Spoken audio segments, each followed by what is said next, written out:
Is this what day is this? It's Mail It In Friday. Yeah, well, the dude abides. This is OverDrive with Hayes, Noodles, and the O-Dog on TSN 1050.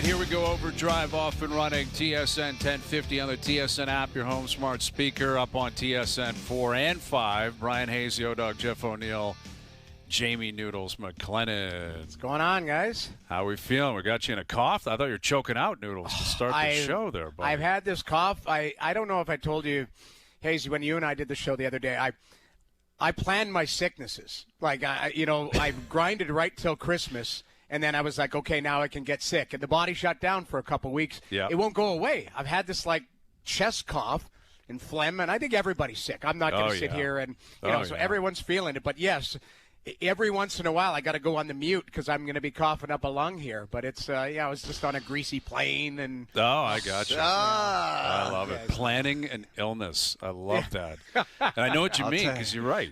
You're right. You go on a trip, you're like, all right, I got to get there. I got to be okay. Yeah. I got to find a way to get around that. Do I have 2 or 3 weeks where I got nothing going on? Boom. Down. Exactly. That's when you know where else there's an illness? The hockey rink in Italy has. Oh my God! What is going on there? It's got an look at this. Yeah. So, what is happening over there is they're doing a test run. I don't know who these guys are, but they're players that have been brought in to play Flying a game. Stars. Yeah, so they're in there playing a game, and the rink, the ice is in, and the game has been delayed already because there's a massive hole in the middle of the ice. And listen, dude, this is why you do the test runs. The thing is still more than a month away. No, Hazy, I get figure that out.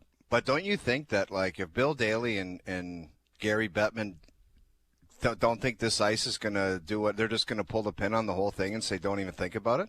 Can you do that now? I think it's too late now. I think it's too late. I think way too late. I would be shocked if they didn't have, I can't remember his name. I think it's Dan, the ice guru for the NHL. He did. The Oilers' ice are always really good, and the ice throughout the Noodles, league. That guy should have been there 2 years ago. He's not doing it for free, though. The IOC better be paying that guy. I guarantee you, I can't remember his name. I believe his first name's Dan, but he's like the ice guru. When all of these outdoor rinks, you got one in Tampa or whatever, or the one. What was the one that Colorado played where it was like, I think it was in Lake Tahoe or something. Lake Tahoe. If Dan they can Craig have ice there. Name. Dan Craig, yes. Dan Craig. I guarantee you Dan Craig is on a private jet over there saying, what is going on here? Because they're not pulling the plug on it, What they're going to do is make sure there's some oversight here so that, one of these star players doesn't fall through a black hole in the middle of the ice. But it seemed like, Jamie, the whole purpose of having these Geppettos out there, the Geppetto Flying Stars, was to prove to the world that this ice was ready to go. And sure enough, the game not just delayed, it's canceled because there's a giant hole in the ice. I love it. It's almost surprising they didn't tell them all, like, shut up and keep playing. The cameras are rolling. Yeah, don't act like there's any. I don't care if you blow your knee out. I'll give you $100,000. You're playing. There's not a hole there. We will give you $100,000 cash. Just name of the team playing. The name of the team is the what did you call the Geppetto? The Geppetto Flying Stars. Yeah. I like that. And they're out there just testing things out. Yeah. And you're right, Noodles. They need Harvey Keitel from Pulp Fiction. They need to fly somebody. They need a fixer. They need a fixer. The Wolf. Bring in Mr. Wolf. That's what it is. Bring in Mr. Wolf. Get him over there and get this thing figured out because all the announcements have been made. The women's team was just announced earlier this afternoon. That team's ready to rock, right? No major surprises, but I think the women's team ready to go. I think we're all anticipating Canada, U.S. in the gold. All the men's teams have been announced, and we're just outside a month away from go time, and all these players want to go. They have a month to figure this out. You can fix ice in like an hour. You don't need a month to do it. Now, do I have faith that this will be a high priority for them? Not really, considering there's still, a lot of construction going on, including outside the rink that, by all accounts, is just a full-blown construction scene. Like it's just a full-blown construction scene. Porta potties everywhere. You guys know that I have significant experience with Italy. I go every summer. I love the country. I love the people, all of that. But this just smells Italian. Like, it's just like everything is very casual over there. It's like, I get to it. And you know, I'm working on some documents with them over there. It's been like 15 months. And it's just like, yeah, no problem. Like, yeah, we'll figure it out. Email us next week. Like, so that is concerning because of the pace of how this is going. I'm sure they'll get it done. I'm sure it's going to be wonderful. But man, oh man, they're starting to scare some people. That's what it is. Starting to. And can someone get over there and finish the red line through the middle of the ice? Do you know how stupid it looks that the red line stops at the circle? Like, do you guys know what I'm talking about? Have you seen the video? Yes. It's just so finish the off-putting. red line. You have to, the red line's got to go all the way through. Yes. You cannot stop it at the circle. That somebody was just like, nah, we'll finish it later. Ran out of paint, or let me do a quick Google search. Yeah, I guess we'll just stop it here. Anyway, we're getting there. It's a matter of time. But, man, the NHL is supplying a lot of content before you even get to the Olympic Games. Yeah. And, you know, the Leafs with another gutsy win last night, that was a game that just it happened to be played. There's nothing that really happened. Like, Scott Laughton was great. It was an awesome story. There was nothing that really happened in the game. It was a game. It was a game. It was a game that was scheduled, and someone was going to walk away with 2 points. And if you're the Leafs – and the game's on the road, it played out beautifully. You got yourself 2 points. You found a way to be resilient in the third. Scott Laughton got his swan song leaving Philly, which was awesome. Easton Cowan continues to contribute offensively. They're getting, scoring from depth players. Hildeby was great last night, and that's all you need. And now they're 6-0-2 in their last 8, which is mandatory because in the last 8 games, they have lost 2 points to Tampa because Tampa's won 8 in a row. They've only gained 1 point on Montreal because the Habs are 6-1-1 in their last 8. And Detroit won again last night. And Boston won again last night. And Philly's in a wild card race, and they got a point out of that. It's going to start right now. It's like scoreboard watching every night. It's not too early for that. It's awesome. It's great entertainment. And last night, I think the best thing they did, Hayes, they stuck with it to some degree. Obviously, when your goaltender is good, it looks like you stuck with it more than you actually did. But he was great, and they just hung in there, and they waited for their opportunity, and Scott Laughton provided it, and they got the 2 points in overtime. That was kind of like a road game where not much was going on, and you just hang in for it. Yeah, they don't have to be beautiful every night. No. I thought the 5-on-3 for me was that's your TSN turning point for me. I thought – because Philadelphia has an opportunity to put the lights out right there, right? And they don't. And you couldn't tell if that crossed the line or not. For me, it was inconclusive, so it was the right call. But the Leafs found a way to get it done. You're right. Laughton scores the goal, and then this one we're watching it right now, Cowan. But they hung in there. They got some timely saves. They got some big plays, and you got points every night. It's points. Now, that's what you're doing. You're scoreboard watching every night. I mean, this Buffalo team has won a bunch of games, and they've just finally crawled in. They're that's the crazy part. That's the crazy part is we're going to be scoreboard watching. We're going to have these conversations. Unfortunately, I don't know if it's great or bad for the ticker for people's anxiety. Right till mid-April. I think it's great. I actually do. I mean, obviously, it's better if you're a Leaf fan if you believe they're going to get in. If they get in, then it's worth it. But we just talked about it yesterday. It's been 6 or 7 years of wake me up in April. You better be awake in January. Like this team's playing for something right now because they dug themselves a hole, and the whole conference, short of Tampa, Montreal, Detroit, Carolina, are all in the middle for the most part and are all fighting for the same spots. So there's a lot of hockey left. It's interesting they're doing it, without Willie, without Tanev, without Stolarz. Obviously, Marner's been gone throughout the season, but it's been more of a workmanlike team. They've winning is going to change the perception of everything. But I think the Hildeby story is at the forefront, and hypothetically, let's say Stolarz is ready to come back. Does he step right in and play? Do you send Hildeby back? I guess because of waivers, but man, this kid's been really good. Like, seems kind of really good. regardless of what Stolar means to the organization or what his standing is, with how desperate they are and how badly they need points, to take that guy out right now, it just seems like he's playing pretty good, man. I don't know. It just seems like it would be a risk.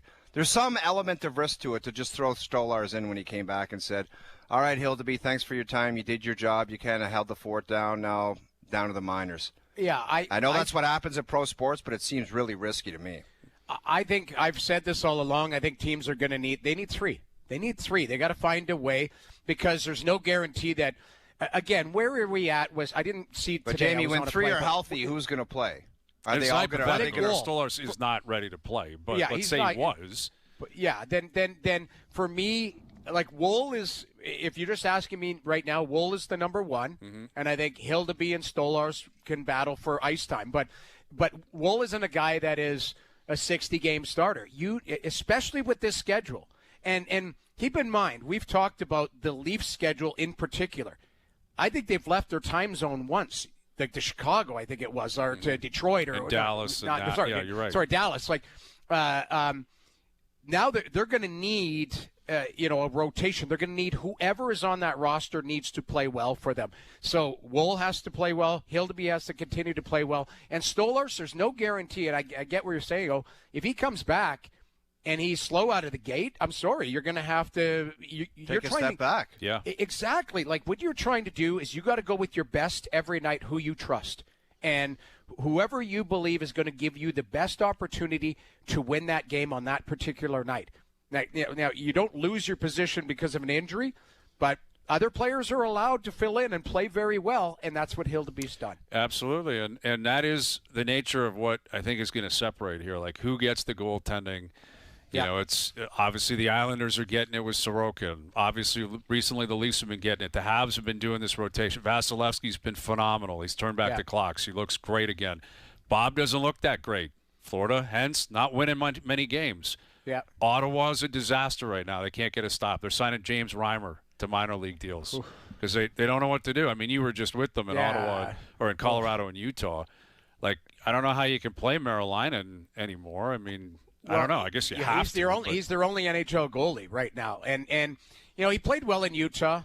And I was telling I talked to briefly from the airport today. Like, that Colorado team, I was joking with some of the Colorado, guys before the game, and they're like, I'm sorry, but this is a scheduled loss for Ottawa. Of course. Like, it's back-to-back, and Colorado's lost 2 in regulation. They haven't done that all last year, all this season.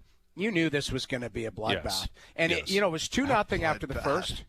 I'm sorry, it was. It was. Oh, God, yes. But the weird part about it is it was 2-0 after the first, and Ottawa had a couple chances.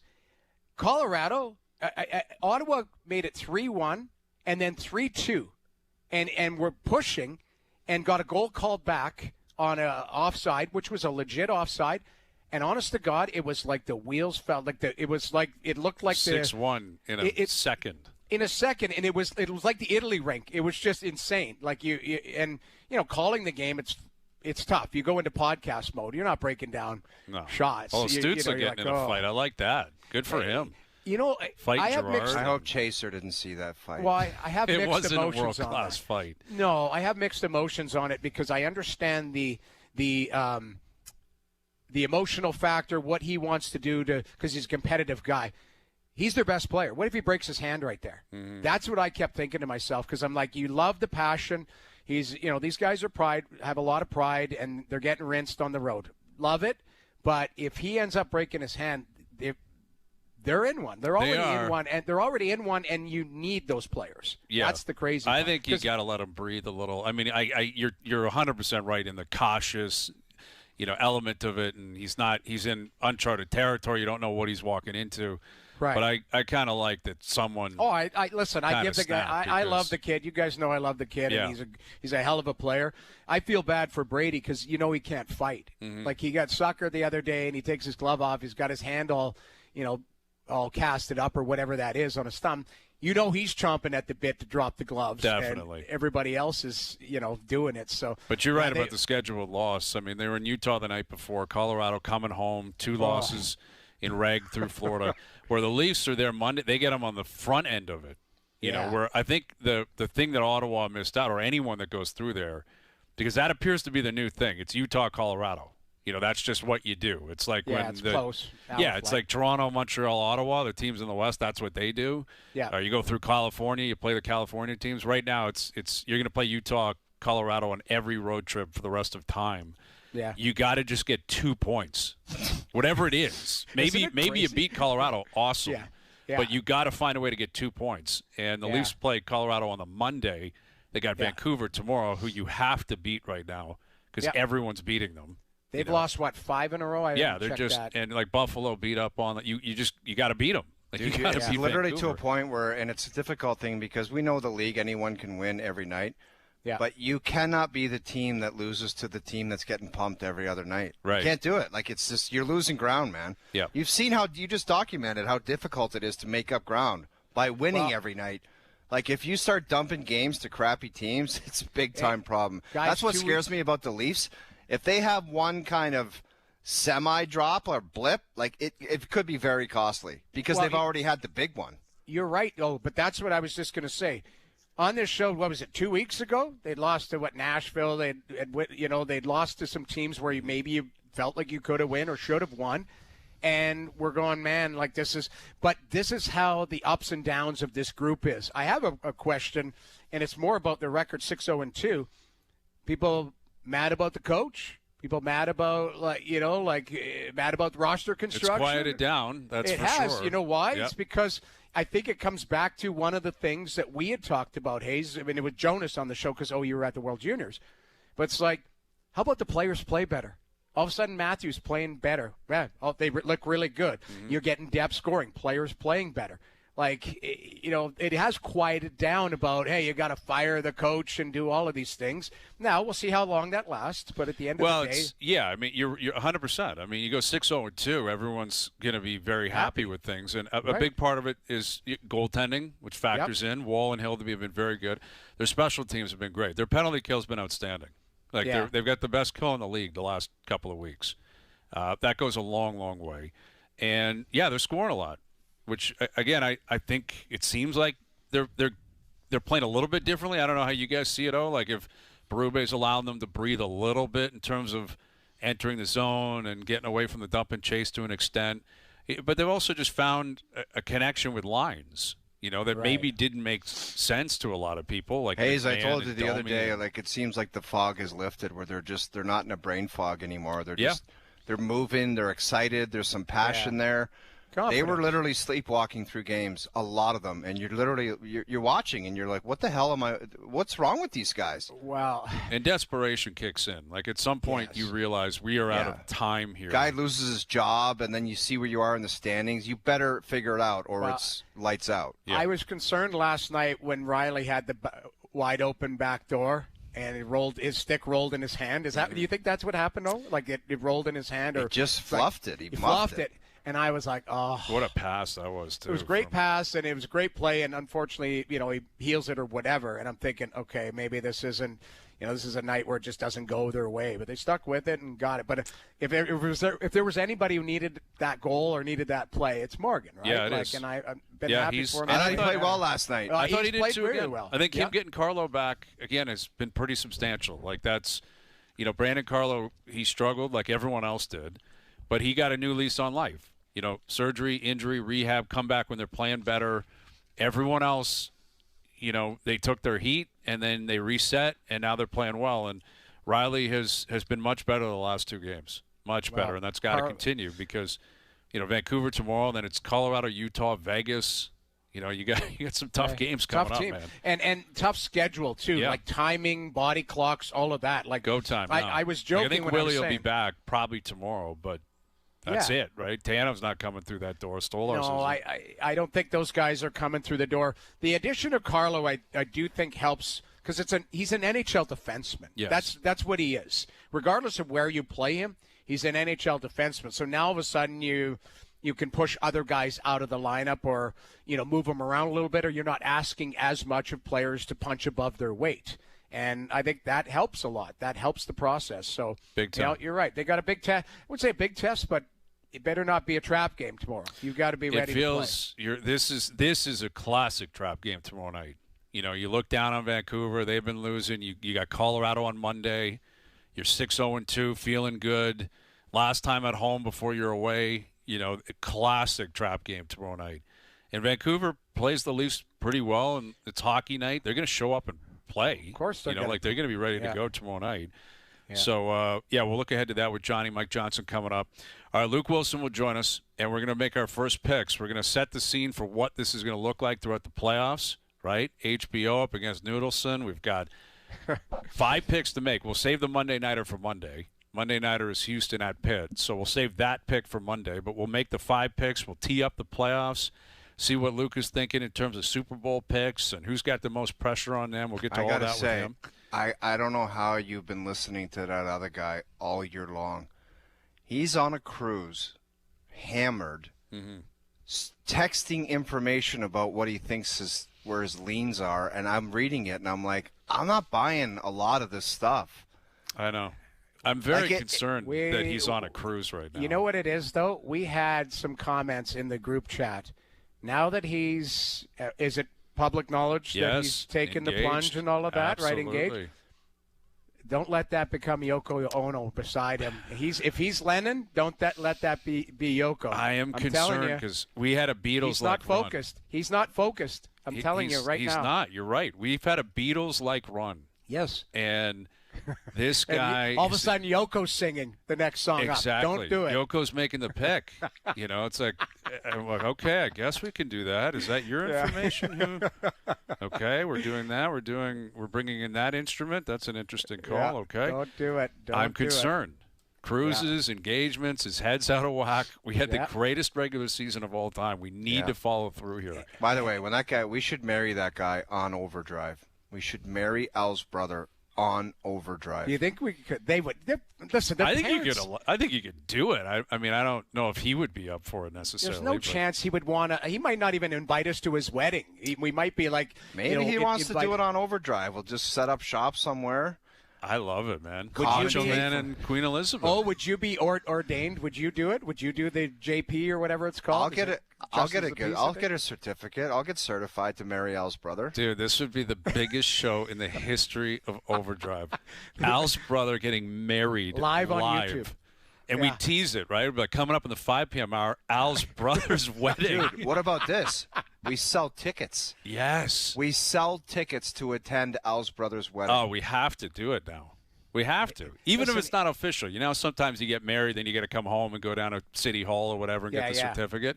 In some capacity, Al's brother's getting married on this show. Before she comes down the aisle, he will offer up information on any type of sporting event picks available. I love this.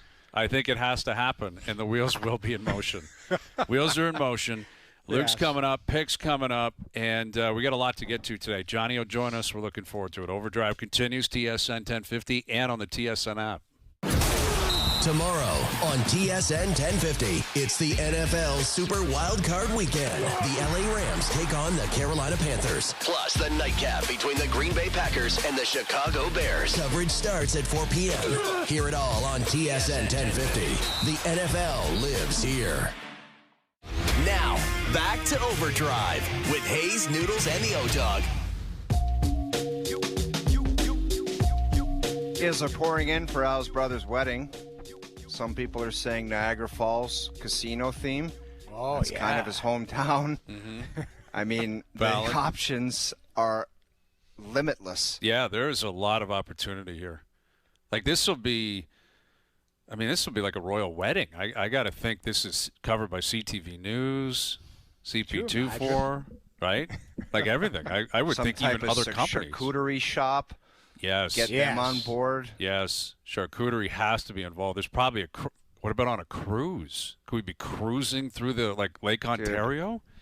Cruising down Lake Niagara? Like a dinner cruise. I am not going on a cruise and humoring that guy and feeding the monster. No way. He does not need another cruise after this one. You're right. He doesn't need another cruise. What do you think the timeline is when he gets back from this one? Let's say it's this week. Like, is he back on another one in March? Oh, yeah.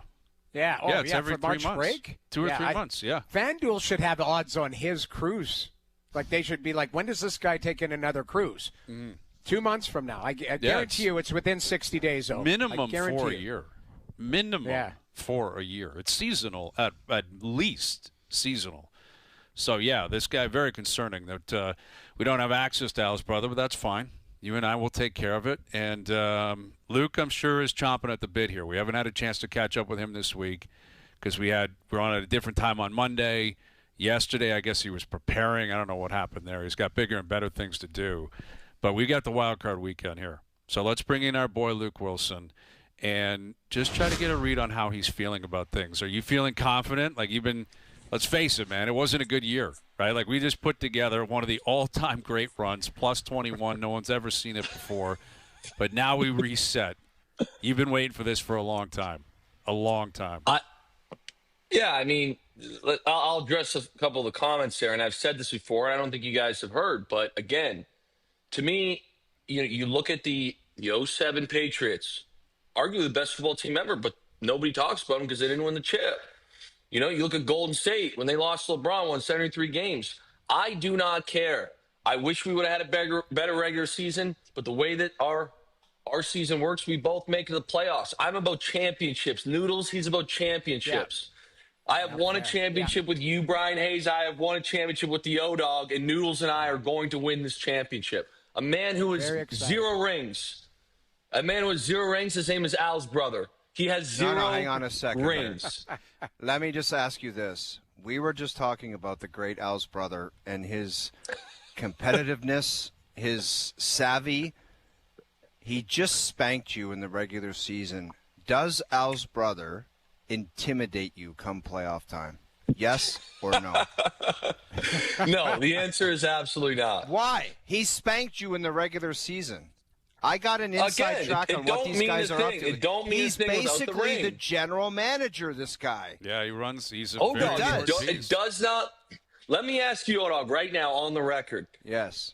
I should say when he doesn't win a playoff for the 4th season in a row, does that now go to show you that this guy can't get it done? This is the first time in a while he's won the regular season. He's got to be happy about that.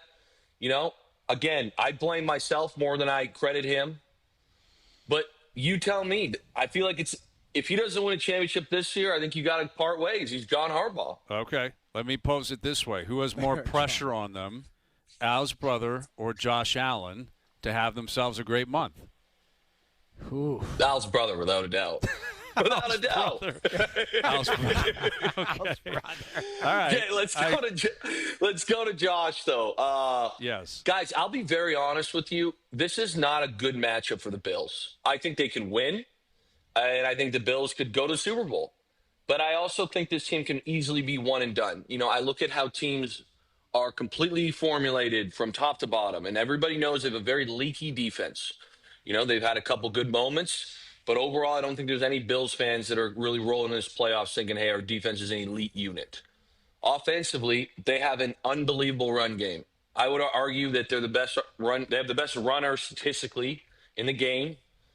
As far as their team rushes goes, same thing, because they got a quarterback that can also run. I believe the stat right now is there are 2 teams that didn't give up a 100-yard rusher this year, and that was Jacksonville, and that was Seattle. And Jacksonville, I believe, hasn't given up a 75-yard runner. This team has stopped everybody in the run. Now, I don't think they've seen a team that runs it as well as Buffalo does, but that's the key matchup. As much as I want to say, it's up to Josh Allen. Like, if the run game gets going, I like the Bills by 10 points. I really do. But if the run game gets stymied, Josh is going to have to throw the football around. And he can clearly do that, but who's he thrown to consistently, guys? The answer has been nobody.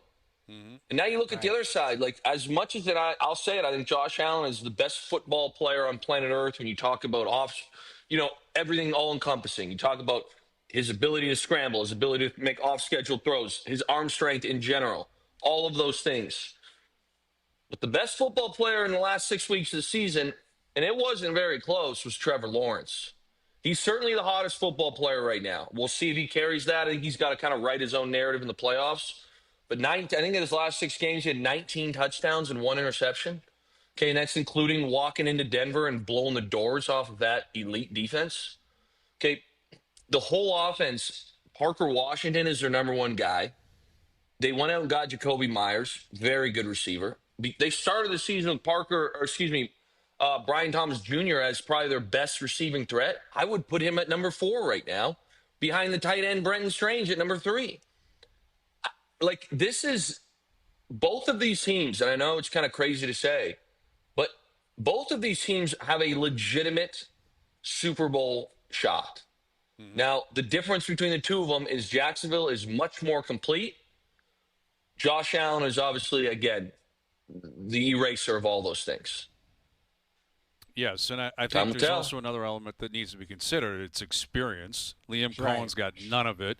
You can say what you want about McDermott. He's been through the ringer. He's played a lot of these games, and I think you look at Buffalo, it became pretty clear New England was going to win the division, and I wonder how much – I don't care how they played down the stretch. I don't care what they did in Week 18, it doesn't matter. These guys have been preparing for the playoffs, and, I think their defense is good enough. I don't think it's great, but I think it's good enough. I think the run game, I think Allen, I think the experience. I like the Bills. I get what the Jags have done. I know they've won 8 in a row. They're a spicy pick. Right? A lot of people. So I see some people saying they're going to win the Super Bowl this year, like you just said. Is it possible? I guess. They got a shot. Sure. They got a shot, sure. Hayes. I think that applies to everyone. Not my favorite, AFC. but they're my sleeper. Yeah. Yeah. Sure. I mean, I could see New England winning. I could see Denver winning. I could see a lot of It's wide open though. It's wide open. It's wide open. How many teams can't win a Super Bowl? I don't think Pittsburgh can win 4 games.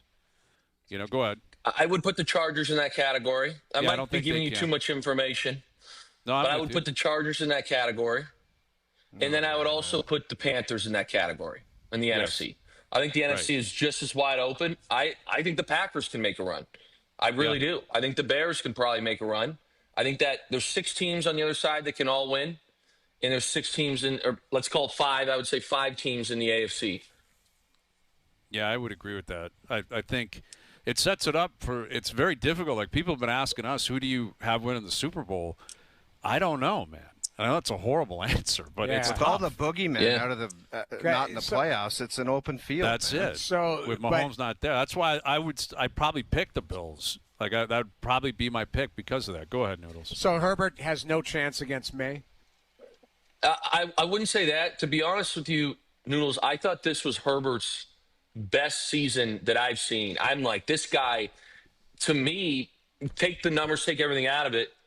He has taken that step where I would consider Herbert in that upper 5 echelon. I thought the guy literally willed his team to wins. But the problem is with both of their tackles out and the way they're protected. I mean, he's taken 7 sacks a game. And there was one game he should have been sacked 12, 15 times, I bet. But he scrambled out of them. It was miraculous. That's a very tough way to win. Again, they could potentially beat New England. I would not guess that's going to happen. But, hey, Herbert makes some great plays. But now, all of a sudden, to do that 3 games in a row would be nothing short of heroic. Mm-hmm. So I'm not a big believer in the Chargers to make the run. But they can beat anyone because I think Herbert is that good. It's a very similar situation for the Bills. I think the Bills team has some holes in it, but they can beat everybody because of Josh. Mm-hmm. Yeah, I agree. It's fair. And then on the NFC side of things, it's interesting because the 1 seeds are not getting nearly as much respect as 1 seeds in the past. Right? When you talk about it the way we're talking about it, that it's so wide open, what you're saying is Seattle and Denver are gettable. Yet they get the bye, they get home field, and they earned it.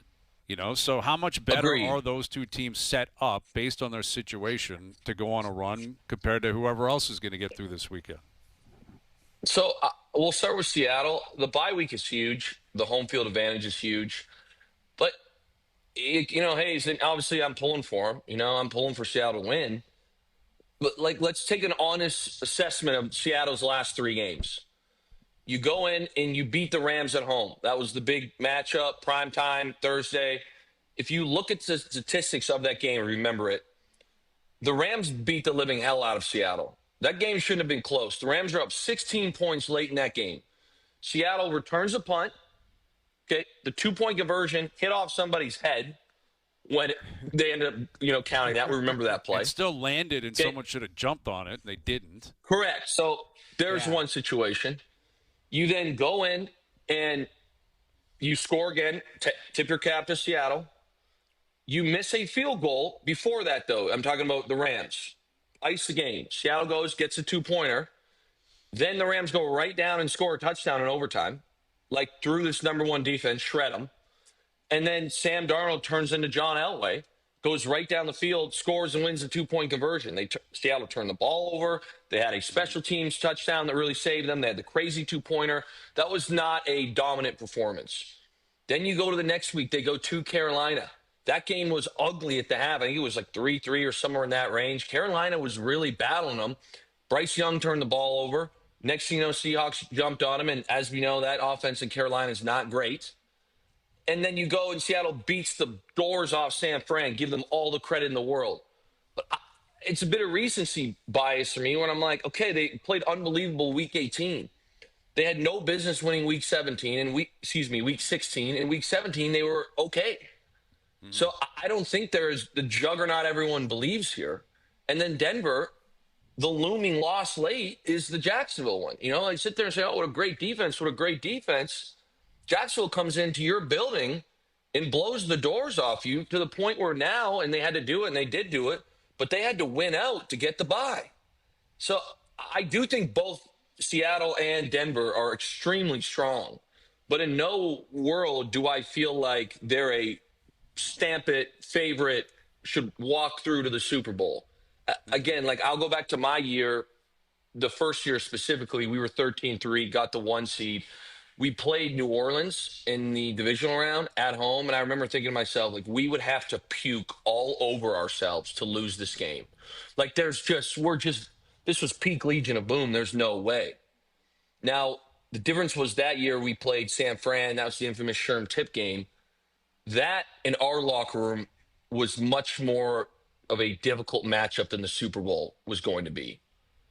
So that's how I felt. I remember telling my, pops that back then, right before the Super Bowl, hey, the Super Bowl was 2 weeks ago. We're going to kill Denver. They just didn't match up well with what we did really, really well.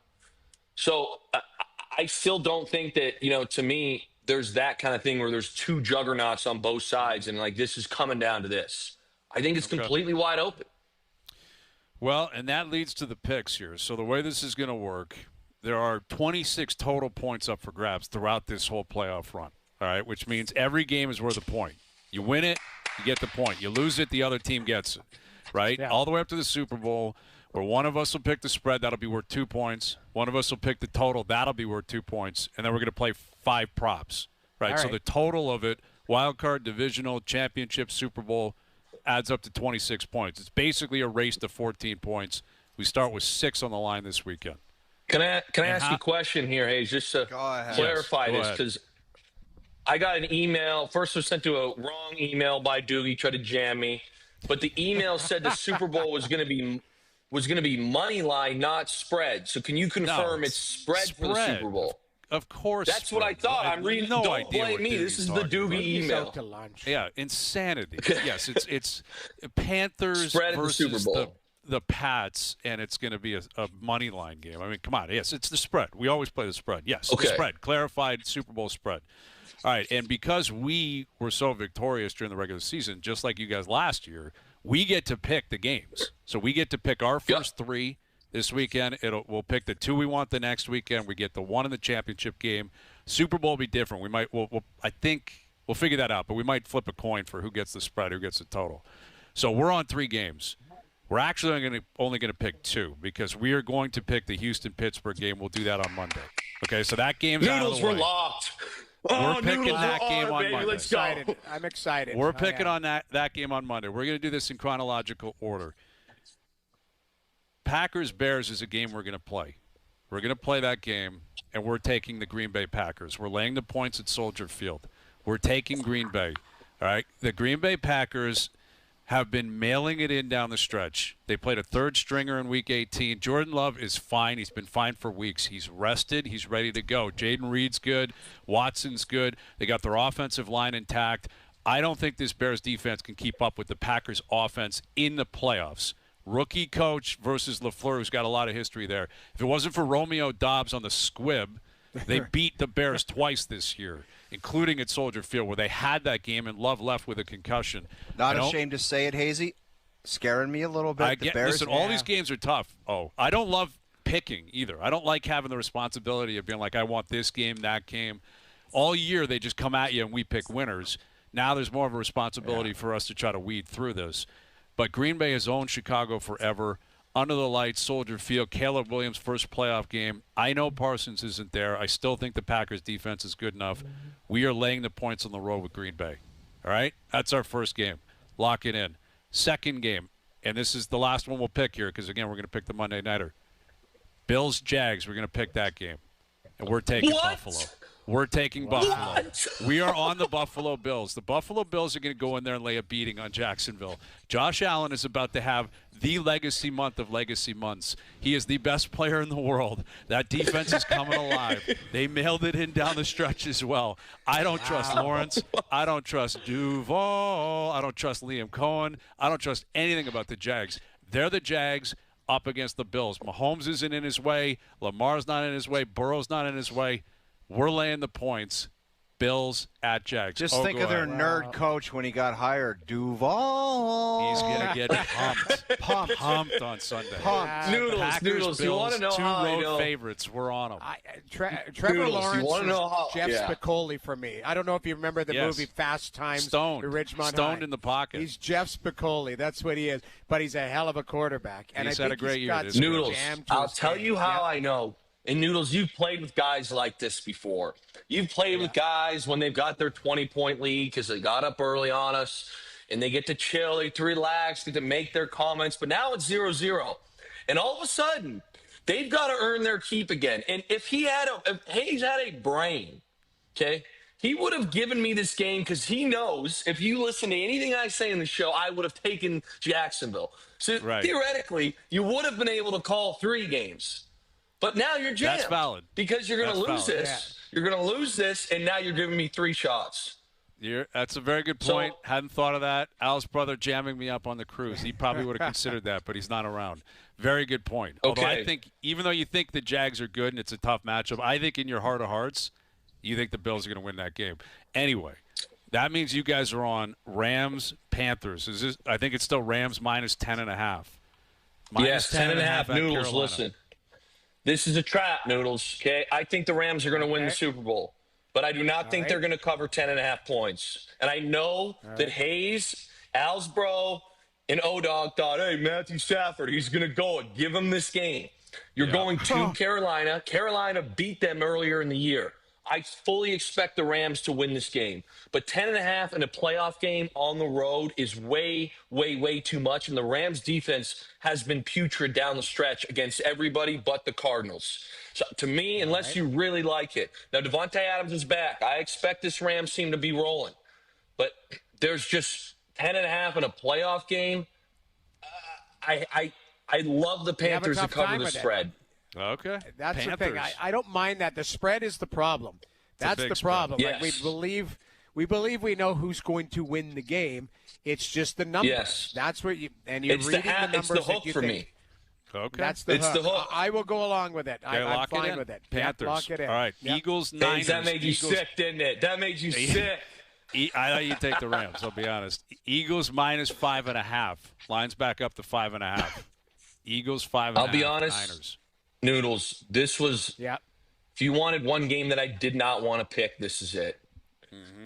This is to me, and I'm not just saying this. I know we love to this is the hardest game for me to put my finger on. You look at the situation with the Niners, again, I'm trying to take out recency bias. Up until week 18, this team was potentially a 1 seed. They get absolutely blown out by Seattle, and now everyone thinks they're garbage. Yeah. I think the Eagles definitely can win, but I like Shanahan to keep this within 6 points, man. I do, Noodles. Like, I like this as a field goal game. I was just going to say, if the Eagles win, it's a kick. It's a kick in the third. It's a kick, right? I'm taking the points, and we're taking the Niners. For you guys. All right. Dogs Noodles are barking. on you it. guys are on the Niners. Baby. I'm in it. I'm on the All points. right. I don't think you're going to take the points here. So that means Chargers, Pats. Pats minus 3.5. Noodles, you heard me earlier. This is where the dogs are not barking for me. I think they're in New England. I think Vrabel's got these boys ready to go. Drake May is either 1 or 2 at MVP voting. The Cinderella story of Justin Herbert being able to will his team to wins is coming to an end here quickly.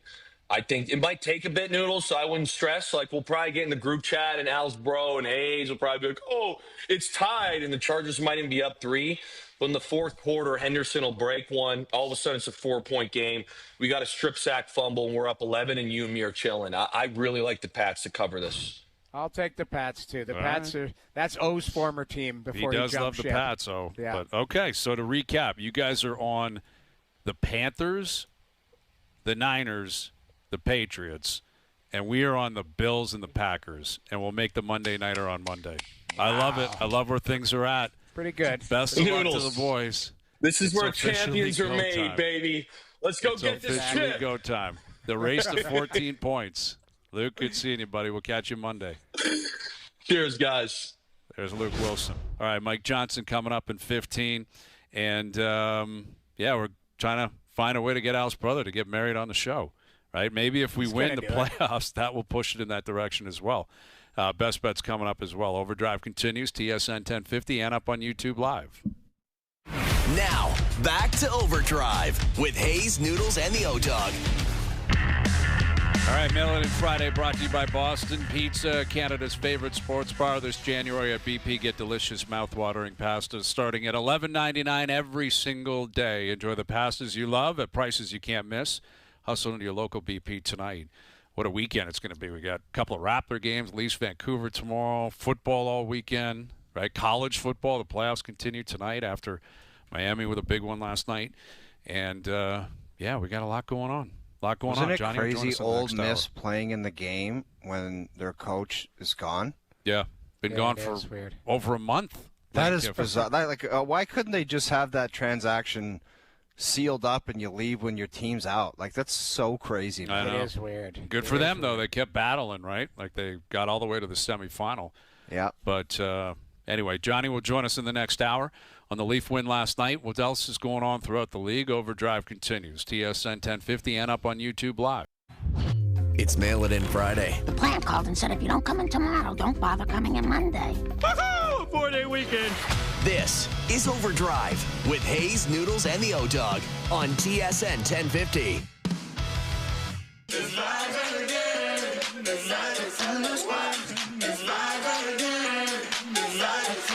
Hour 2 OverDrive continues, powered by FanDuel, bringing you more ways to play your game your way. We'll get to our best bets later in the hour. We did that marketing campaign, or we were talking about it, earlier in the year, back in September, like coming up with a catchphrase. Yeah. TSN's going to put some time and effort into that. We will come to a conclusion on that later this hour, right? The final catchphrase that will be representing OverDrive. I think it's worthy of it, and I think it's understandable. And I think, newer fans, older fans probably will think, yeah, that makes sense. So I'll tell you about that a little bit later on. Leafs back in action tomorrow night, coming off another win last night. Johnny was in Philly. Mike Johnson will join us here in a few moments. Winnipeg lost again. Winnipeg, Weren't they up 3-1? They were up 3-1 after the first. They had 5 shots the rest of the game. 5 shots. They're having a one of those years. Disaster. I feel bad for them. Everything that I don't know, you guys tell me, but last year it seemed like everything worked perfect for them. Yes. Guys had career years, all of that type of stuff. Seems like now everything is going wrong. Just crushing it too. This 97 is like I watched 29 play last night, and I those two are just they're in a different league. Well, right McKinnon now. had 4 points right last night. Yeah. Well, let me ask you this, Noodles. With those two monsters, what would Hayes' son out in San Jose have to do to win a Hart Trophy this year?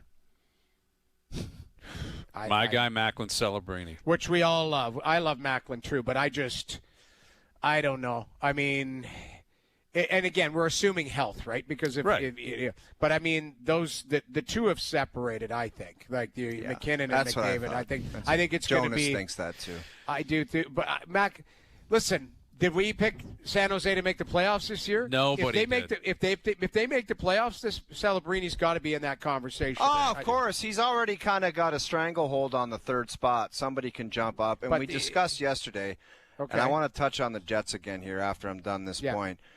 Makar, sooner or later, is going to win the Hart Trophy, too.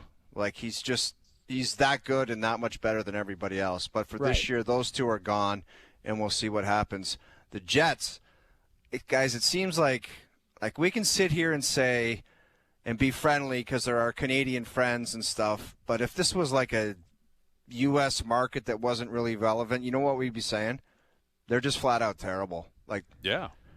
You know what? Like, they're the 11 last in a place row in the league. Yeah, they're in last place in the league. So we can say off year or this or that. It's been a mess, and there's no other way to describe it. Like, we can kind of skim around the edges and be nice, but sorry, if this was a different team in a non-relevant market, we'd be saying that's a disaster, and unfortunately that's the case right now. It stings, but it's the truth. You can't. The standings don't lie. Exactly, 11 in a row. And the other day, Noodles, 20. they were in a tough spot, and you knew it's getting bad when they were like, yeah, we deserve that one. And it was like, well, okay, you deserve that one. Well, what about the one that you were up 3-1 against the Oilers? Did you deserve that one too? Like, it's just – I get it. And you could say, well, you do feel for the guys because that is no fun, man. Going to the rink every day, almost kind of sensing that you're going to lose somehow, that is the worst place to be in pro sports because it's just – you can't see the light, man. You cannot see the light.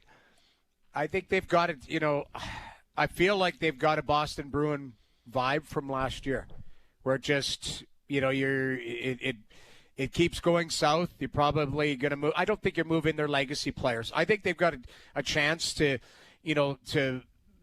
dump a few players or whatever, retool and go right back at it next year because they're, like I say, their core they're not 38 years old. You got a top-notch goaltender who had a surgery and is coming back. Maybe it's a best scenario is you play Eric Comrie every second game and give Hellebuck some rest this year and all of that.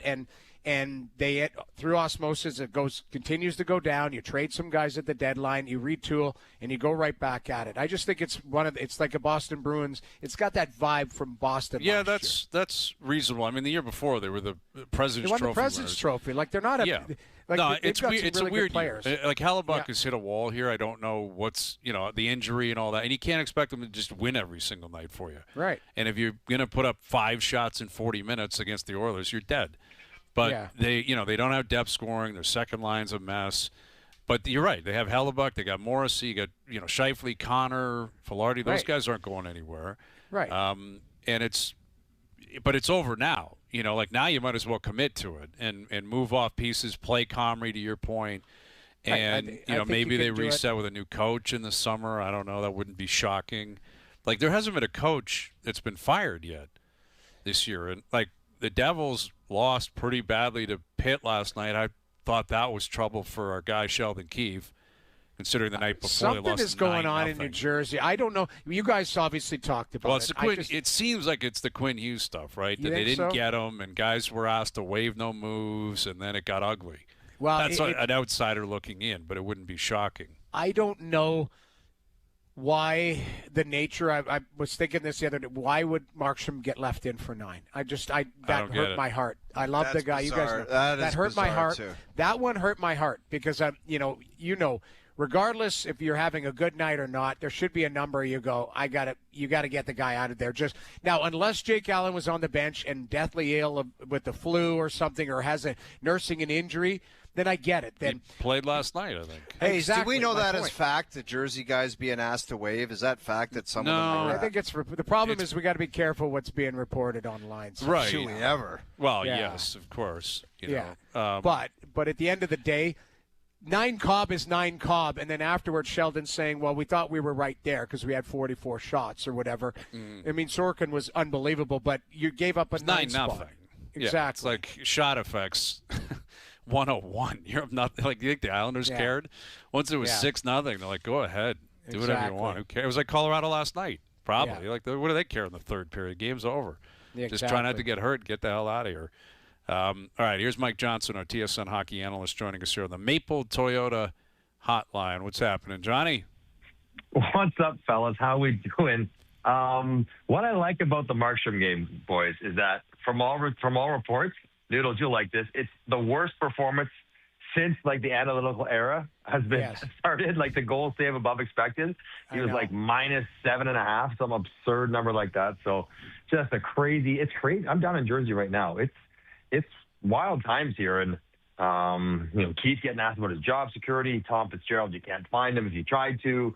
They got to activate Kovacevic, so it means they got to make trades or send guys to minors and maybe carry just 20 people. Like, it's for a team that I thought was going to be pretty good. They seem to be really in a bit of a mess right now. What do they mean they can't find Fitzy? Like, what are they saying by that? They just don't hear from the guy? Yeah, I mean, he's a pretty affable guy in the summer and early in the year when things are going well. He seemed to be more available to the media. And what they're saying is that now that it's not going so well, they'd like to hear from the GM and what's going on and what are his thoughts and what are his plans and, sort of those typical, whether it's, a quarterly or halfway point sort of press or availability. And they haven't heard anything about him, about all the stuff, like whether it's the Quinn Hughes fallout, not getting him, whether it's the injuries, whether it's the salary cap situation, whatever. Oh, they just haven't heard from him. They haven't seen him. So they're like, where are you? We want to hear from you. That's reasonable. I'm sure the coach wouldn't mind it either. Yes. Sheldon's probably like, can you come out and take a bullet or two? Like, it's an interrogation every single day with Sheldon Keefe. It's and I don't know if you guys ever played on a team where the coach was fired in the middle of the year. I played on 2. Yeah, same. And once the coach starts getting asked post game, are you about your job security? Like, it's a pretty poisonous environment because he can't help but think about it. You can't help but hear it, and oftentimes you're like, okay, well, something's going down here, and you sort of start waiting for something to happen, and that's not good for anyone. So Sheldon's handling it well. He's saying all the right things, and he's trying to get the team going, but it's gotten dark pretty quickly here. Big time. Yeah. Well, I mean, we segued to Jersey talking about Winnipeg, which if it's dark in Jersey, it's a black hole in the peg right now. I mean, it is a disaster. Our second home. We love Winnipeg. Yes, Maybe we got to get back out there.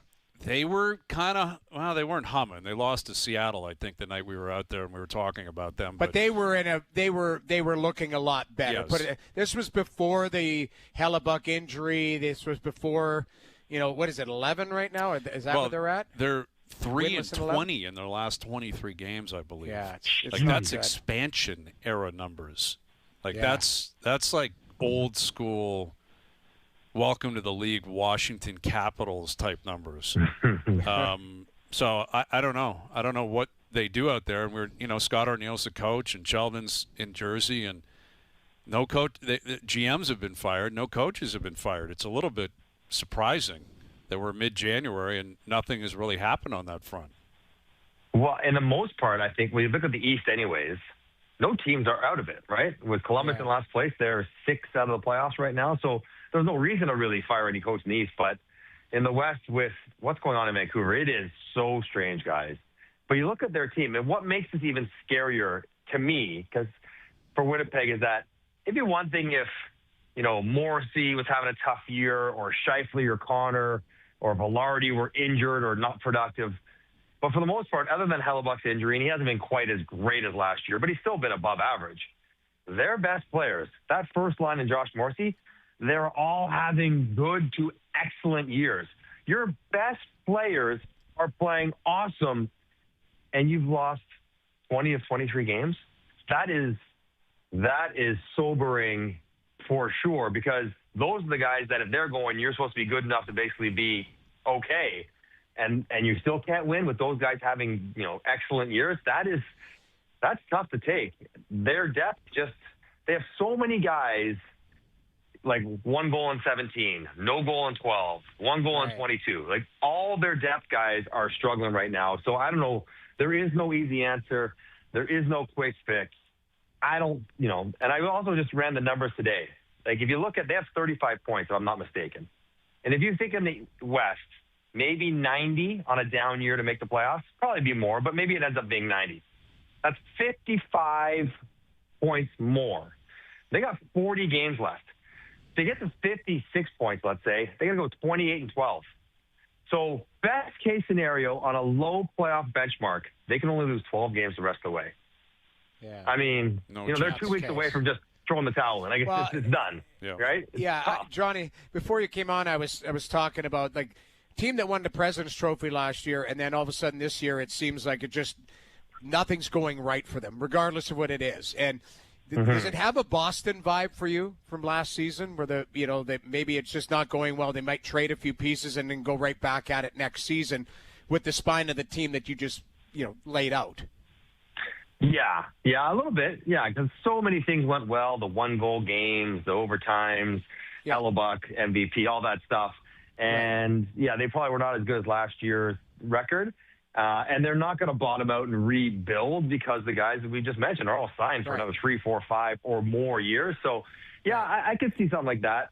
But I will also say, only once in NHL history, it's like in the 30s, and it was the Rangers, when there were 6 teams, did a team go from first to last in back-to-back seasons. It's never happened in the modern NHL. So what we're seeing out of Winnipeg, if they get there, is historic. It's never happened that someone's dropped so fast so far. Crazy.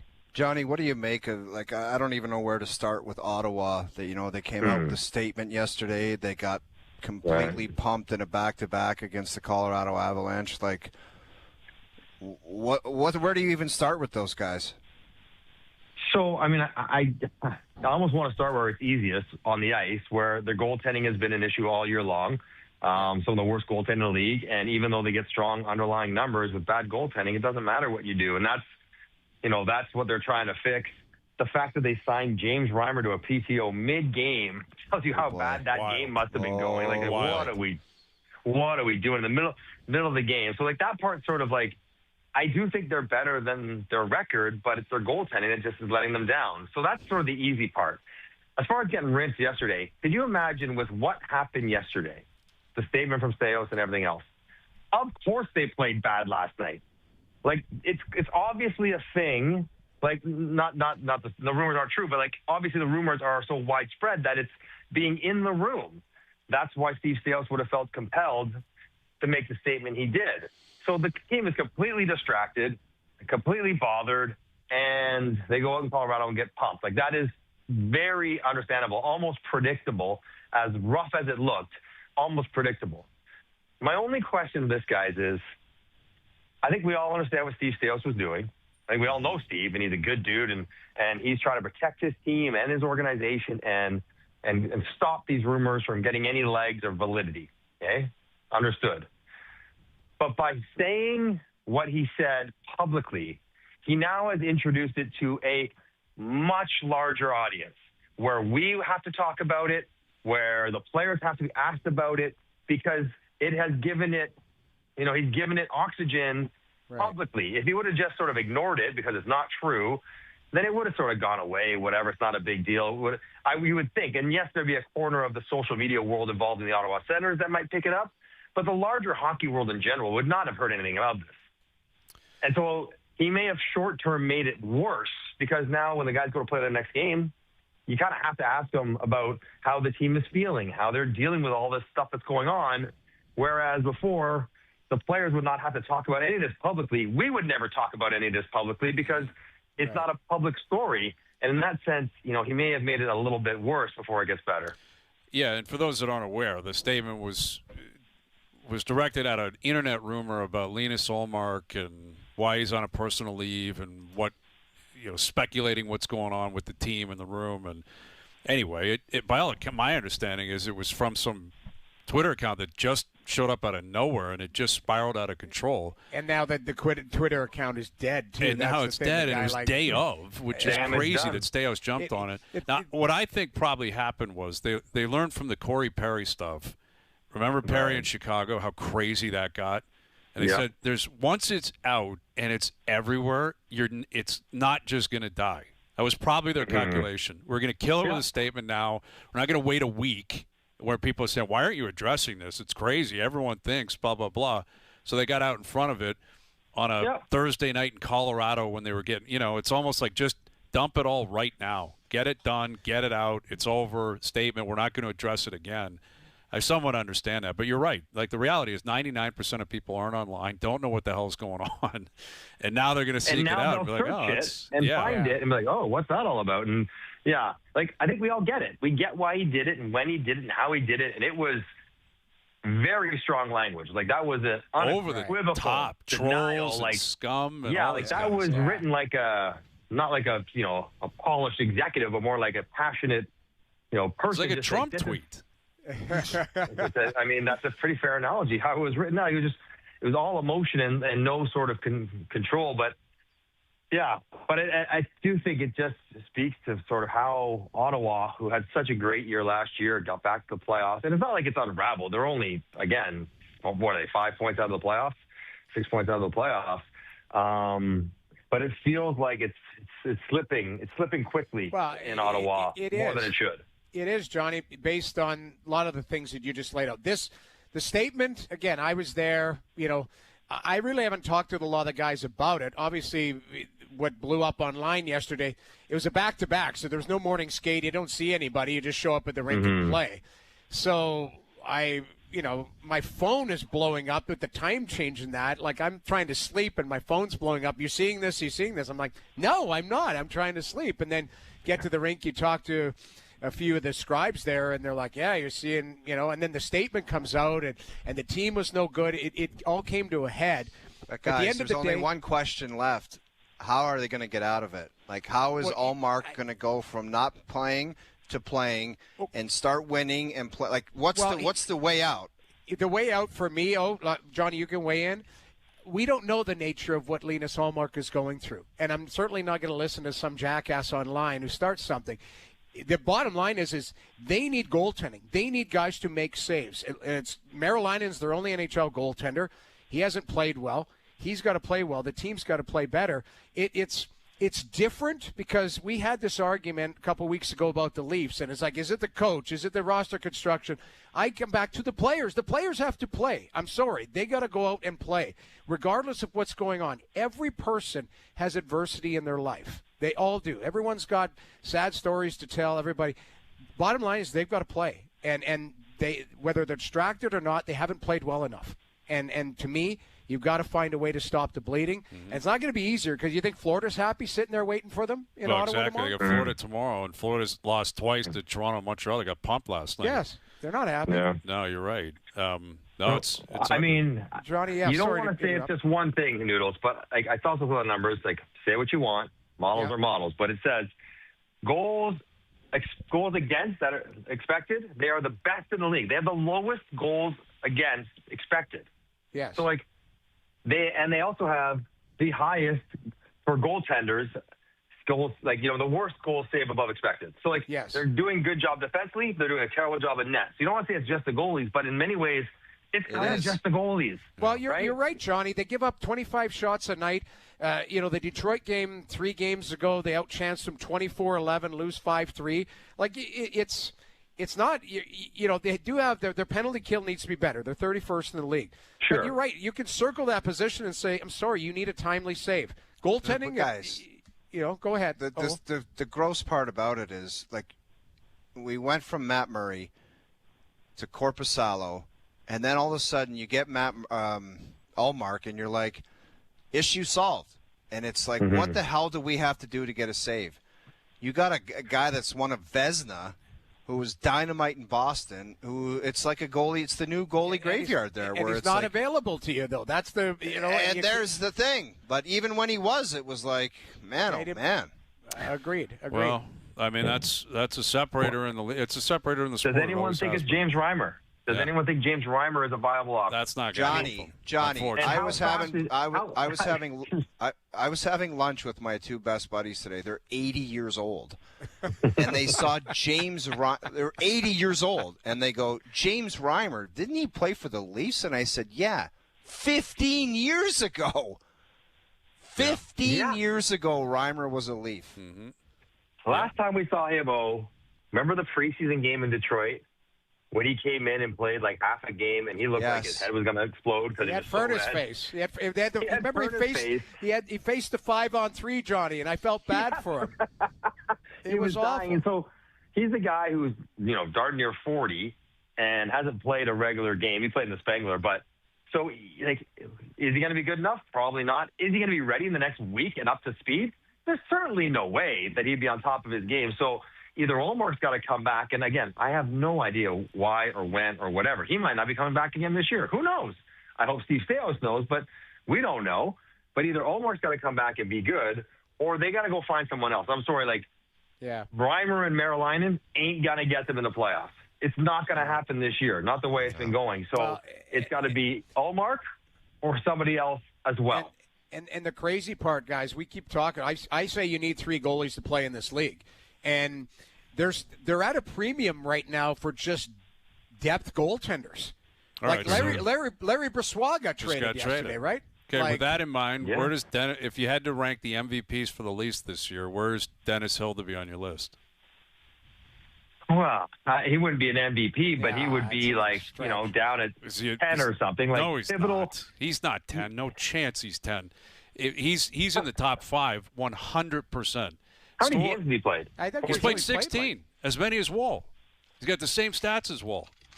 If Hildeby comes up and plays terribly, they are dead last in the East, undoubtedly. Can we phrase it the most pleasant surprise?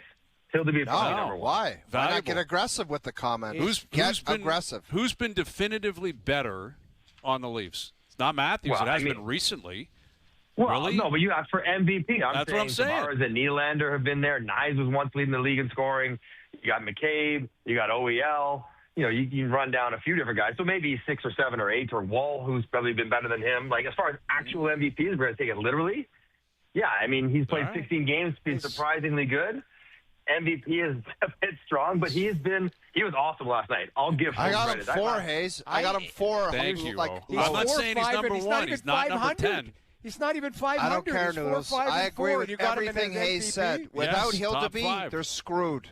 Well, top 5. I mean, dead in the water. There's 23 without McCabe, they're screwed. Without Tavares, they're screwed. Without Nylander, they're screwed. No. You're saying that because you didn't expect him to be important. That's not valid. Because he's been any more important, but because he's surprisingly that he's been so important. I'll grant you that. It's not what he said, Johnny, and not what he meant.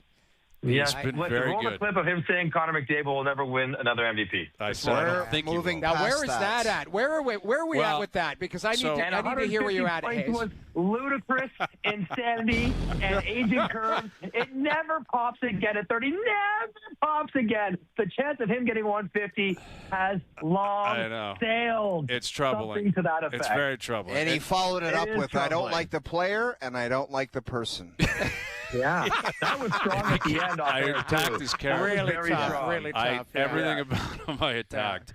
Well, because we used to do a thing called the Goat Tracker. The Grappler, to his credit, called me today and said, you guys should bring back the Goat Tracker, but the acronym for the season, and apply it to tracking McDavid, McKinnon, maybe Celebrini, because those are the 3, right? And basically every time they play, we gotta kind of track it. Horse race. Yeah. And, I mean, it could be the greatest take of all time, right? If he doesn't win, or he just misses, or it could be the worst take of all time. That's another part. Could be greatest of all time. Hang on. You're going to cling to a second-place Hart Trophy finish and 142 points as a victory for your claim. No, he's not. The ship of him winning an MVP. I will look like James Brown getting on stage in his prime. Oh, my God. I will be moonwalking onto the stage if he finishes second in the Hart. I will be I'll tell you what. He's going to. I think he might. McKinnon's going to score 64 goals, and their team's going to have 135 points. He, of course, is going to win. McDavid will have 55 goals and 140 points, and he'll come second. That's how it's going to go. Yeah, you're probably right. I mean, the both of them are on another planet. And then Hayes will be right. They are. Yeah. Yeah, and then that's the thing. I can't say, listen, I did say I didn't think he'd have a career year in points, which he is. I don't think he's quite tracking to get to there yet, but he's real close. He'll never get 150, and he's pretty.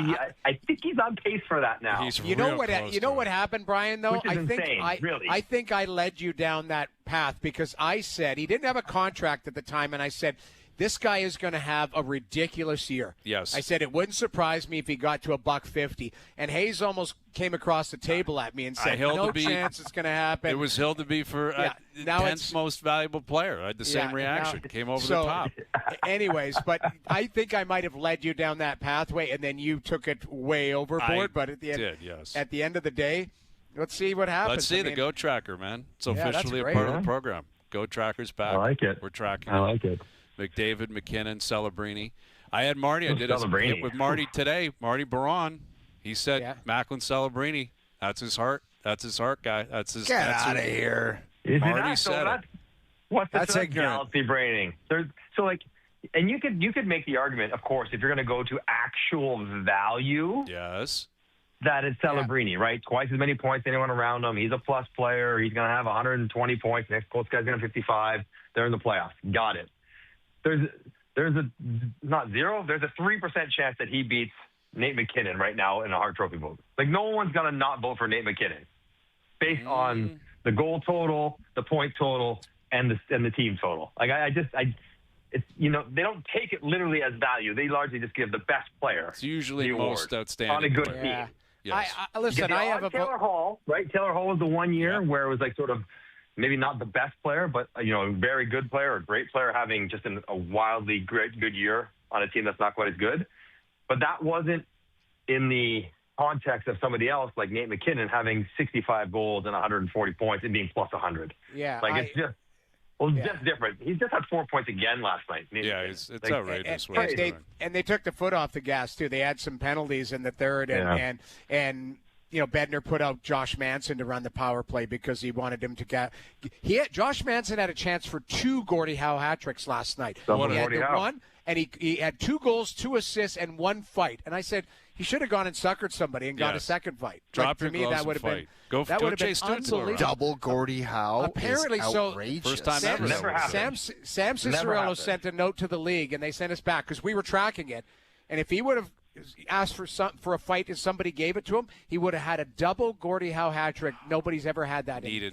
That would have been great. What a stat line for him last night. Unbelievable. Joe from the Bridge saying McDavid on pace for 143.5 points this season. Not a bad year. Pretty good year. After a slow start. After a very slow goal-scoring start. And now he's going to get 55 goals.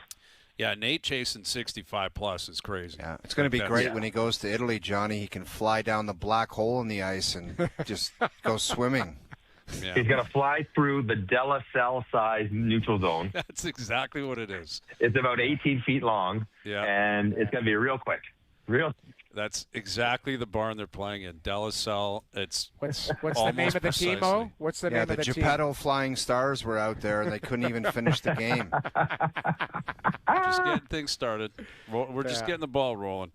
All right, Johnny. Great stuff, buddy. We'll do it again next week. All right, fellas. Have a good weekend. There it is. Mike Johnson, our TSN hockey analyst. Man, I love good MVP talk. I get fired up for an MVP I'm chat. sorry, but Hildeby is not top 5. Top 5. He's top 4. 5. The lowest he goes is 4. I agree, and I'm not being stupid. A month and a half ago, you guys were saying can't put him in the net again. I remember a text in our group text saying, can't put that guy in the net again. I was like, oh, this is what Hayes said. He said he just MVP. turned into a pumpkin last night, and that's what he said. He's been very valuable. He started the same amount of games as Wall. He's got a .918 save percentage.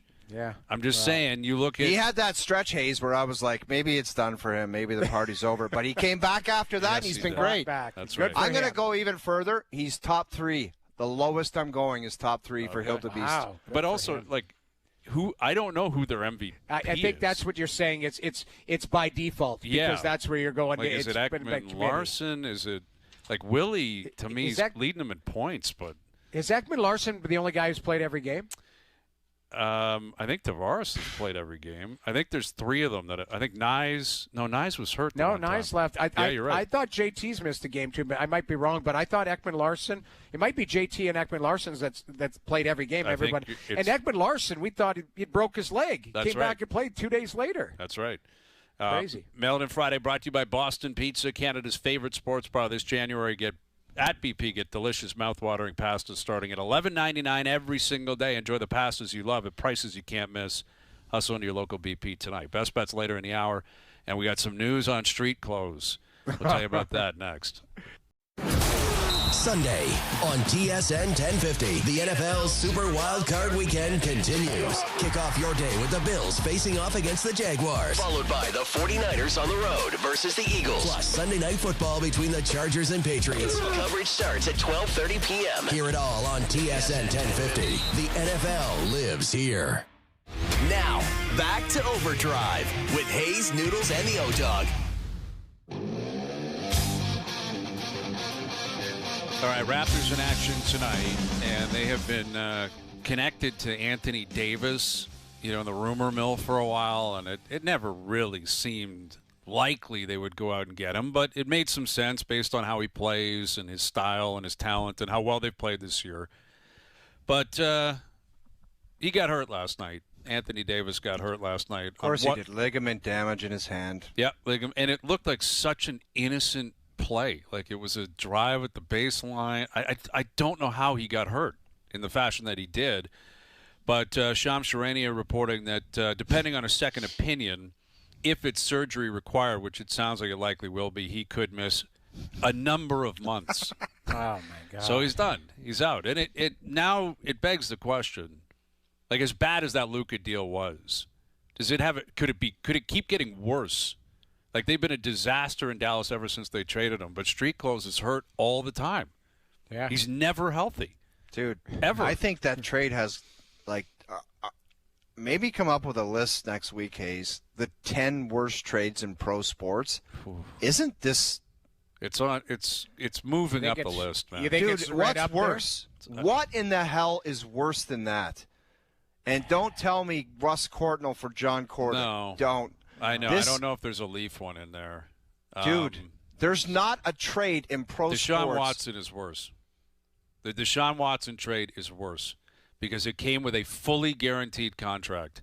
Yeah. And but that guy, $245, wasn't it? $250 million or something? Yes. Never happened in NFL history, a fully guaranteed contract. I know. Watson's worse. But I hear you because they didn't give up the equivalent of Luka. Deshaun Watson is not worse than this.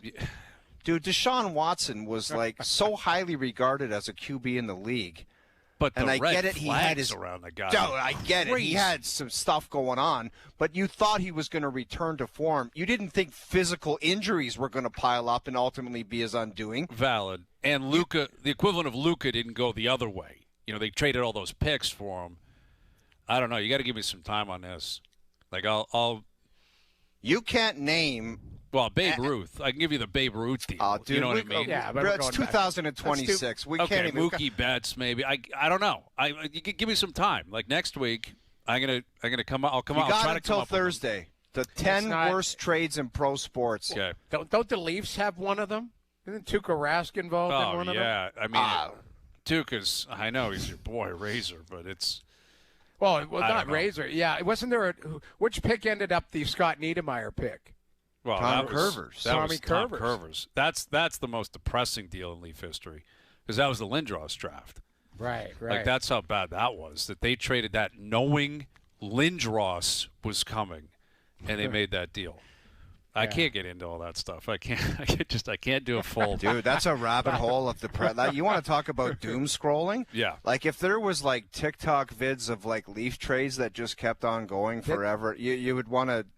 Didn't they trade up to take Tyler Biggs? Is that was his name? Tyler Biggs? Yep. The Hockey News can't find that guy. Does he still play hockey? Horrendous. And you go look at the guys that went after. I want to say Kucherov was in the second round of that draft. I believe. Doesn't mean they take him. That. Kucherov was in the second round. I mean, it was the Burke era. Burke was the GM, so it would have been in 2010 or so. 15 years ago. Yeah. Wow. Something like that. I don't know. Maybe it wasn't Kucherov, but there were some players. Well, I'm looking at it. So yeah, he was first round 22nd overall in the 2011 draft. So that's the Ryan Nugent Hopkins, Landeskog, Huberdeau. Look in the second round. I think Kucherov was in that draft. I'm in the second round here. Nikita Kucherov, 58th overall. Okay, I can't do this, man. I'm telling you, I'm not doing. Okay, but how about this then? Calgary Flames chose Tyler Wotherspoon, the pick before Nikita Kucherov. That's sickening. But There you Kucherov's sitting there anyway. Because didn't they take Stuart Percy, too? I think they took Biggs and Percy with the 30th Yeah, there was. pick. Stuart, it's the 22nd and That's enough. 25th. 2 picks instead of Kucherov. Anywho, all right, I'll come up with that. I'm gonna maybe come up with the Leaf MVP list. I think there's something there because it's tough to kind of get a read on. Dennis Hildeby. It could be Hildeby. Dude. It might be Hildeby. It's not far. It's not a stretch. Top 5 Hildeby, right? We had top 50 Dougie and In top the 5 league? Dennis. Top 5 Dennis. Sorry. You know what I was asked, and I didn't have a legitimate answer on this, and it's something worth fleshing out. Because you think of the all-time greats. For me, Sid's already – I'd put him in the top 4 for me, certainly in the top 5. I think McDavid has played his way into the top 10 all-time. I think he is, if not, he's real close. Where could McKinnon's ceiling be all-time? Interesting. Yeah.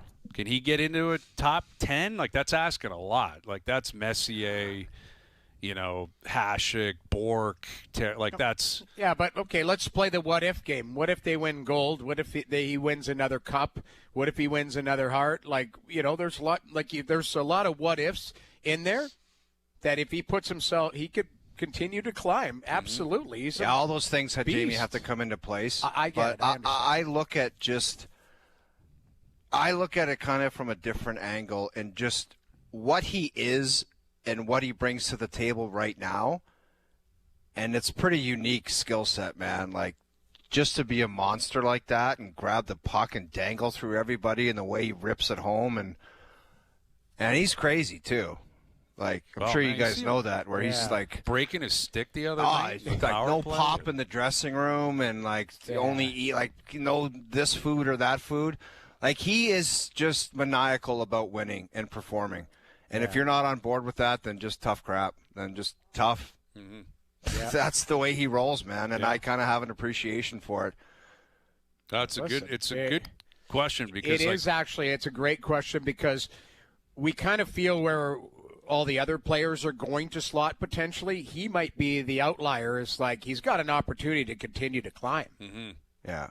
Yeah, exactly. And let's just say it right now. McDavid's going to be he already is a top 5 player ever. McDavid ever. Yes, I mean Brian has the caveat you got to win, right? I think he's got to win. That's the thing. For me, how do you knock out?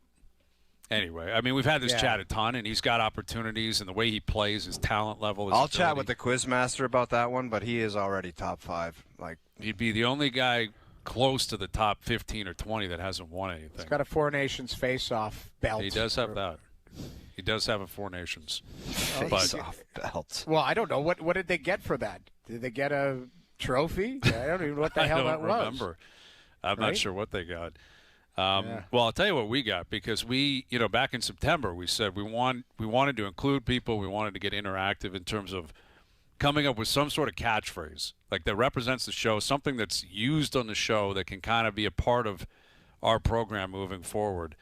And we've come up with the help of a lot of our fans, you're going to want to hear this, is what we're going with. Paying homage to Jerry, which I think just makes sense, right? Because it fits with us. You're going to want to hear this, whatever we're saying, whatever we're talking about, whether it's serious or stupid and everything in between. You're just going to want to hear this. You're going to want to hear this. And the Jerry drop is just synonymous with our show. So we want to thank everyone for partaking in that. And we're looking forward to this campaign. We're going to be launching a bunch of stuff as we move forward. So we're really excited about that. But thank you to everyone that chimed in and voted and contributed. And we didn't forget. And it's go time now that we're in 2026. You're going to want to hear this. It is. Love it, Jerry. Love it. Shout out to Jerry. Thanks. All right. So we got our best bets coming up. And we'll look ahead to a wild card weekend. Leafs back in action tomorrow night. The Raptors again in action tonight. OverDrive continues up on YouTube.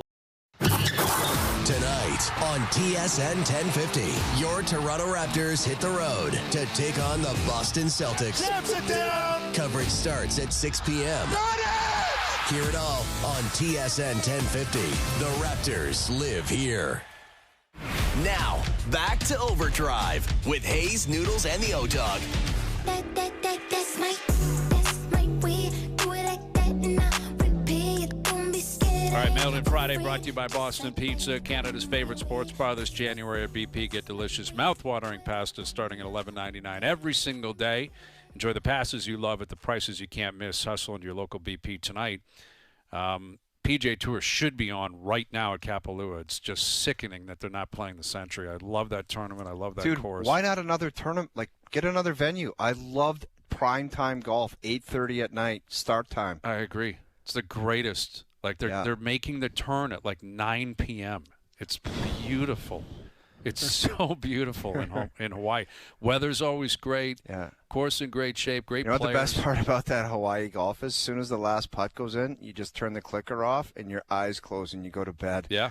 It's beautiful. Shut it right down. Beautiful. Right down. Rolf is always in his element, right? Rolf is brokenhearted right now, dude. Yeah, he was like, that little pond right there, I saw a turtle take a dump in that in 1989. Like, it's his thing. He knows every tidbit of that place, dude. Every angle. But I guess Brooks Koepka trying to get reinstated onto the PGA Tour, and we'll see. Is that good? You want him back? I'd bring him back. I mean, for me, it's not my why. I just want to see them play. Sure. I bet you this new guy who seems like a mover and a shaker dealing with the NFL, he's probably like, this guy's good for eyeballs on the game, and I got to find a way to penalize him and make it not too harsh and get it over with and get him on tour. Yep. Yeah, like, exactly. Screw it. Like, we're not going to just say we hate your guts because you went to live. You went to live. Let's find out some kind of penalty where it's kind of, we're acting like it's harsh, but it's not really, and let's see what we can do. I like that idea. All right, so we announced this earlier this week. The PGA Tour and TSN 1050 want you to be our unofficial correspondent at the Players' Championship down in Jacksonville. And we're not just sending you to the players. You're getting inside the ropes access. You'll be walking side by side with the players at the players starting next Monday. You got to go to tsn1050.ca. Next Monday, tsn1050.ca, and submit your audition tape. Recreate iconic calls from the players or make up your own masterpiece from your favorite moment. And someone's going on a once-in-a-lifetime trip. You're going to get flight, hotels, money, go to the tournament. Nice. You're going to get to play golf at a great course down there, behind-the-scenes tour, the whole nine, tsn1050.ca. Can't beat that, man. Love it. They cannot beat it because next week they're in Hawaii, and they got the American Express. You got Farmers coming up, Pebble. You got Waste Management. And then they're swinging back to Florida, and then the players will be here before you know it. Riv is back this year, which is great. Riviera's going to be back. Can't wait. Yeah, that's going to be awesome. And I've been just watching golf videos and starting to get the Jones. You get into January, I haven't touched a club in like 2 months. Starting to kind of think, all right, let's see where we go here. All right, so we got a big weekend. The wild card picks were in, in case you missed it. HBO, we are on the Bills and the Packers. Best bets powered by FanDuel. Make your picks and assemble a same-game parlay in seconds on the FanDuel Sportsbook app. We're going to parlay those too. That's our play. That's what we're going with. All right, we're on the Packers and the Bills. Now, we will make the pick Houston-Pittsburgh on Monday, right? You and I, we will make that pick on Monday. Noodles, you and Luke, you went with the Panthers. You're taking the points. Yeah. Laying the points, New England against the Chargers. And you guys are taking the points, San Francisco against Philly. All right, all points. It's all gut instinct, I believe. Yeah, a lot of dogs. 2 dogs and a favorite there. You know, O and I and Al's brother, who is somewhere in the Bermuda Triangle right now. We're on the we're laying road favorites. Yeah. But I like Jordan Love. I like Josh Allen. I like the Bills and Packers this weekend. Yeah. I just got a feeling. I like it. I'm hoping for it, and I'm pulling for it. Can't wait for those games tomorrow. Leafs Canucks tomorrow night. All right, there you go. Good stuff. Good stuff. Should be a good couching weekend. Hopefully the weather holds up. Man, it was 10 degrees and sunny today. It was unreal. Just melting everything. Yeah, it was great. Let's keep that For all going. those people that walking dogs, when the snow melts, you find out what you're really up to, I'll tell you that. Big time.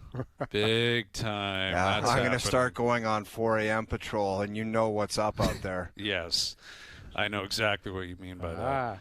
All right. Thanks to everyone behind the scenes for helping out. We appreciate it. Everyone for tuning in today. TV, radio, podcast, web, and, of course, up on YouTube Live. Every show up on TSN's YouTube channel. We're out of here. Enjoy your evenings. Enjoy your weekends. We're back Monday at Geppetto Flying Stars. Coach GM, Gino Reda. 4 p.m. We'll chat then.